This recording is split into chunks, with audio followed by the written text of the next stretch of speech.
3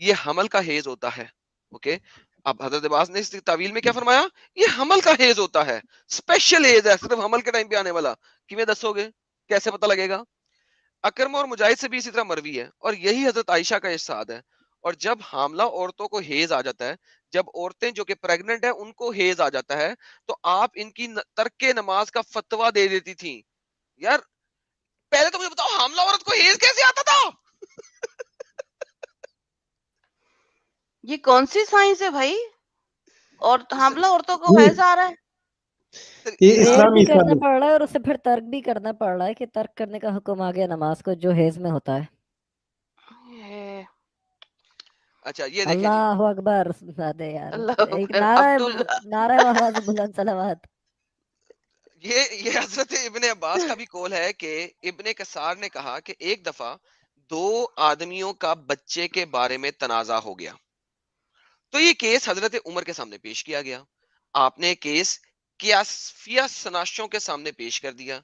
کیافیہ شناسوں نے وہ بچہ ان کے ساتھ ملایا, تو حضرت عمر نے دودھ کی زیادتی کے سبب اس کا فیصلہ فرمایا, اور قریشی عورتوں سے آپ نے پوچھا, آپ نے فرمایا دیکھو اس بچے کی کیا صورت حال ہے. انہوں نے کہا پہلے شوہر نے اس کے ساتھ خلوت کی اور اسے فارغ کر دیا, تو وہ حالت حمل میں اسے حیض آ گیا.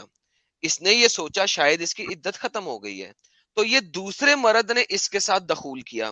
یعنی ایک عورت ہے, پہلے مرد نے اسے طلاق دی, اس کو خون آیا, اس نے دوسرے مرد کے ساتھ شادی کی, دوسرے مرد نے اس کے ساتھ سیکس کیا, دخول کیا, مین سیکس کیا, تو بچہ دوسرے کے پانی کے ذریعے پروان چڑھا ہے. تو اس کا مطلب بچہ جو ہے وہ دوسرے مرد کے سپرم کی وجہ سے آیا ہے. حضرت عمر نے کہا اللہ اکبر, اور بچے کو پہلے مرد کے حوالے کر دیا. لا حول ولا قوت. کون ہے یہ لوگ, حد ہے کیوں یار, ہے یہ someone's لوگ؟ else shot the gun اور بچہ جو ہے دوسرے کو دے دیا. ایگزیکٹلی, پہلے والے کو دے دیا, پہلے والے کو دے دیا, کیونکہ ایک خون سے بچے کی نسبت ختم نہیں ہوئی ہے. ایک خون سے بچے کی مدت ختم نہیں ہوئی ہے, 2 خونوں سے ہوگی, اور سوری 3 خونوں سے ہوگی.